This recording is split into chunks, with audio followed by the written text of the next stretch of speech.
প্রতিদিনের অডিও নিউজে স্বাগত। দিনের শীর্ষ খবরগুলো জানিয়ে দিচ্ছি আমি সানজিদা আফরিন সোনিয়া।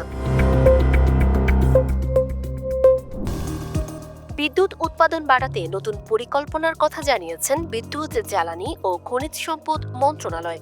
আগামী মে মাসের প্রথম সপ্তাহে জাতীয় গ্রিডে নতুন করে 1982 মেগাওয়াট বিদ্যুৎ যুক্ত হবে। এতে চলমান লোডশেডিং পরিস্থিতি অনেকটা নিয়ন্ত্রণে আসবে বলে আশা করা হচ্ছে। বৃহস্পতিবার এক ব্রিফিংয়ে এসব তথ্য জানান বিদ্যুৎ বিভাগের যুগ্ম সচিব উম্মে রেহানা। তিনি জানান, চলতি মাসের 28 তারিখ পর্যন্ত দেশে বিদ্যুৎ নিয়ে ভোগান্তি থাকবে।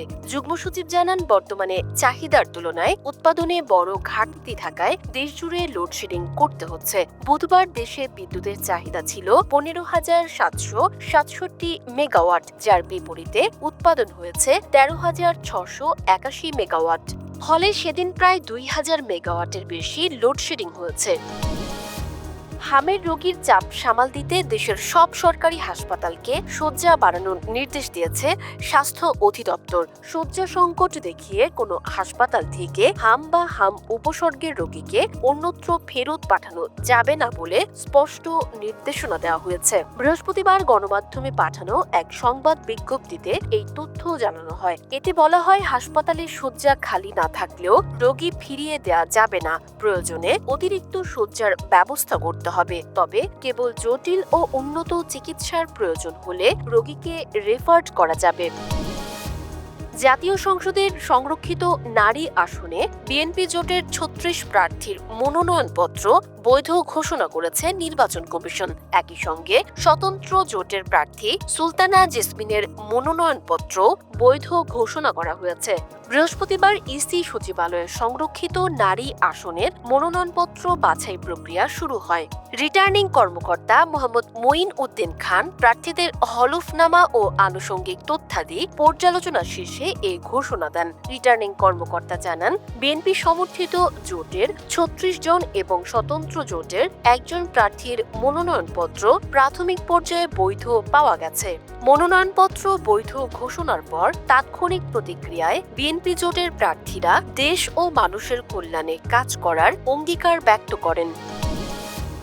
হরমুজ প্রণালীতে চলমান উত্তেজনার মধ্যে আপাতত বাণিজ্যিক জাহাজ চলাচলের কোনো সম্ভাবনা নেই বলে জানিয়েছে Swedish tanker company Stena bulk. প্রতিষ্ঠানটির প্রধান নির্বাহী এরিক হানেল সাফ জানিয়েছেন, ইরান ও যুক্তরাষ্ট্রের মধ্যে একটি কার্যকর শান্তি চুক্তি ছাড়া এই ঝুঁকি নেবে না তার কোম্পানি। বৃহস্পতিবার এক সাক্ষাৎকারে এরিক হানেল বলেন, বর্তমানে হরমুজ প্রণালী দিয়ে আমাদের জাহাজ চলাচলের কোনো সুযোগ নেই। এই পথে পুনরায় জাহাজ চালানোর আগে আমাদের অবশ্যই ইরান এবং যুক্তরাষ্ট্র উভয় পক্ষের কাছ থেকেই শতভাগ নিরাপত্তার গ্যারান্টি প্রয়োজন। এশিয়ান বিচ গেমস কাবাডিতে বাংলাদেশ আজ 2 জয় পেয়েছে। সকালে নারী দল থাইল্যান্ডকে আর বিকেলে পুরুষ দল সিরিয়াকে হারিয়েছে। সিরিয়াকে পাত্তাই দেয়নি বাংলাদেশ পুরুষ কাবাডি দল। 54-23 পয়েন্টের বিশাল ব্যবধানে ম্যাচটি জিতে নিয়েছে তারা। পুরুষ দলের এই বড় জয়ের আগেই থাইল্যান্ডের বিপক্ষে দাপুটে জয় তুলে নেয় বাংলাদেশ নারী দল।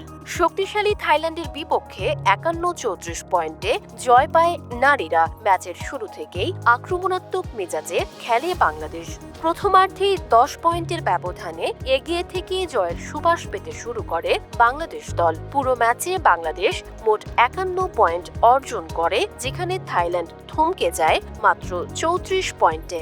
রক্ষণভাগ এবং রেডিং উভয় বিভাগেই থাইল্যান্ডকে টেক্কা দিয়েছে বাংলাদেশের মেয়েরা। বিশেষ করে ম্যাচের শেষ দিকে থাইল্যান্ড ঘুরে দাঁড়ানোর চেষ্টা করলেও বাংলাদেশ দলের কৌশলী খেলার সামনে তারা হার মানতে বাধ্য হয়। বিনোদন জগতের অনেক তারকার মতো অভিনেত্রী সুনেহরা বিনতে কামাল বর্তমানে তিনি নাটক ও চলচ্চিত্র দুই মাধ্যমেই কাজ নিয়ে ব্যস্ত সময় পার করছেন। অভিনয়ের পাশাপাশি সামাজিক মাধ্যমে তার রয়েছে সরব উপস্থিতি। তবে নানা সময় সামাজিক মাধ্যমে ভুয়া তথ্য ও সমালোচনার মুখে পড়তে হয় তাকে। এ নিয়ে যাচাই বাছাইহীন লেখালেখি ও তার নেতিবাচক প্রবণতায় নিজের অবস্থান পরিষ্কার করলেন এ অভিনেত্রী। সামাজিক মাধ্যম ফেসবুকে দেয়া একটি পোস্টে এসব বিষয়ে সরব হন সুনেরা। সঙ্গে অনুসারীদের সতর্ক থাকার আহ্বান জানান তিনি। নিজের ভেরিফাইড ফেসবুক পেজে দেয়া এক পোস্টে অনলাইন লেখকদের একটি অংশের আচরণ নিয়ে প্রশ্ন তোলেন অভিনেত্রী। সেই পোস্টে সুনেরা লিখেছেন, সামাজিক মাধ্যমে কিছু লেখক আছেন, ভালো কথা, কিন্তু এদের মধ্যে অনেকেই না জেনে না বুঝে যাচাই না করে যা ইচ্ছা লিখে ফেলেন, যার বেশিরভাগই নেগেটিভ। এই ছিল আজকের শীর্ষ খবরগুলো। প্রতিদিনের অডিও নিউজ শুনুন আমাদের ওয়েবসাইট, ইউটিউব চ্যানেল ও ফেসবুক পেজে।